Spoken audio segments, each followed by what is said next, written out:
ദൈവനാമത്തിന് മഹത്വം ഉണ്ടാകട്ടെ. ഞാൻ സൗദിയിൽ കുറേ വർഷമായിട്ട് ജോലി ചെയ്യുന്നതാണ്. അപ്പോൾ നേരത്തെ ഞാൻ സൗദി കൗൺസിൽ എക്സാം എഴുതിയിരിക്കുന്നത് നേഴ്സിംഗ് ടെക്നീഷ്യനായിട്ടാണ്. 2006 എക്സാം എഴുതി. അപ്പോൾ അവിടെ ബോർഡ് എക്സാം എഴുതിയെങ്കിൽ അവിടെ പിന്നെ അവിടെ ജോലി ചെയ്യാൻ പറ്റത്തുള്ളൂ. അപ്പം 2006 എക്സാം എഴുതി കഴിഞ്ഞാൽ അതുവരെ ഒരു കുഴപ്പമൊന്നുമില്ലാതെ ജോലി ചെയ്തുകൊണ്ടിരിക്കുകയാണ്. ആദ്യമൊക്കെ ഞാൻ ഹോസ്പിറ്റലിൽ ആദ്യം ജോലി ചെയ്ത സമയത്ത് ഒരു കമ്പനി ആയിരുന്നു. പിന്നെ അത് മിനിസ്ട്രി ഏറ്റെടുത്തു.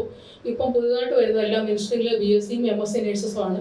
ഞങ്ങൾ നഴ്സിംഗ് ആയിരുന്നു. അപ്പം ഇപ്പോൾ അവർ പറഞ്ഞു പിന്നെ എല്ലാവരും നേഴ്സിംഗിൻ്റെ സ്പെഷ്യലിസ്റ്റ് എക്സാം എഴുതണമെന്ന് പറഞ്ഞു. അത് BSc നേഴ്സസ് പോലും ഇപ്പോഴാണെങ്കിൽ പലരും എഴുതി 3-4 പ്രാവശ്യം ഫെയിലായിട്ട് അവരെ പറഞ്ഞു വിട്ട് ടെർമിനേറ്റ് ചെയ്ത പല കാര്യം ഈ സംഭവം നടന്നുകൊണ്ടിരിക്കുകയായിരുന്നു. കുറേ സ്റ്റാഫുകൾ അങ്ങനെ ഒത്തിരി ടെർമിനേഷനായിട്ട് പോയി. അന്നേരം ഞാനാണ് വർഷങ്ങൾക്ക് മുമ്പാണ് ഈ നഴ്സിംഗ് പഠിച്ചത്. ഇപ്പോൾ അതുമായിട്ടൊരു വലിയ ടച്ചും ഇല്ല. അങ്ങനെ സമയത്ത് ഇപ്പോൾ ഒരു സ്പെഷ്യലിസ്റ്റ് എക്സാം എഴുതണമെന്നാണ്. സ്പെഷ്യലിസ്റ്റ് എക്സാം എഴുതാനായിട്ട് ആദ്യം ഞങ്ങൾ പഠിച്ചെടുത്ത് എലിജിബിലിറ്റി എടുക്കണമെന്ന് പറഞ്ഞു. ഈ എലിജിബിലിറ്റി എടുക്കാൻ വേണ്ടി ഞാൻ കൊടുത്ത സമയത്ത് ഞാൻ പഠിച്ച സ്കൂൾ 5 വർഷം മുമ്പ് ക്ലോസ് ആയിപ്പോയി.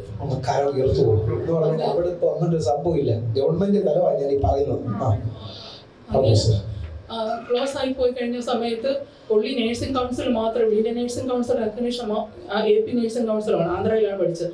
അപ്പോഴത്തേക്ക് ഇത് കൊടുത്തു കഴിഞ്ഞ സമയത്ത് മാർച്ച് 12-ാം തീയതി സബ്മിറ്റ് ചെയ്തത്. ആദ്യം പോയി പേപ്പർ തിരിച്ചു വന്നു. അങ്ങനെ 2 പറഞ്ഞു ഈ കോളേജ് ഇല്ലാത്തതുകൊണ്ട് പ്രശ്നങ്ങളായി. അങ്ങനെ 3-4 പ്രാവശ്യം പേപ്പർ തിരിച്ചു വരിക. അങ്ങനെ ഞാൻ പാസ്റ്റർ വിളിച്ച പാസ്റ്റർ ധൈര്യത്തോട് ദൈവം അല്പം കഴിഞ്ഞിട്ടുണ്ടല്ലോ.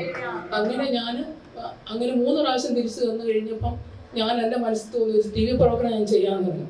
അങ്ങനെ TV പ്രോഗ്രാം ചെയ്തപ്പോൾ ദൈവം വിടുതലിൻ്റെ ചെയ്തിട്ടുണ്ടെന്ന് പാസ്റ്റർ പറഞ്ഞു. അത് കഴിഞ്ഞ് ഏപ്രിൽ 30 അയച്ച ലാസ്റ്റ് പേപ്പറിന് അക്സെപ്റ്റ് ആയി എലിജിബിലിറ്റി കിട്ടിയെന്ന് പറഞ്ഞു.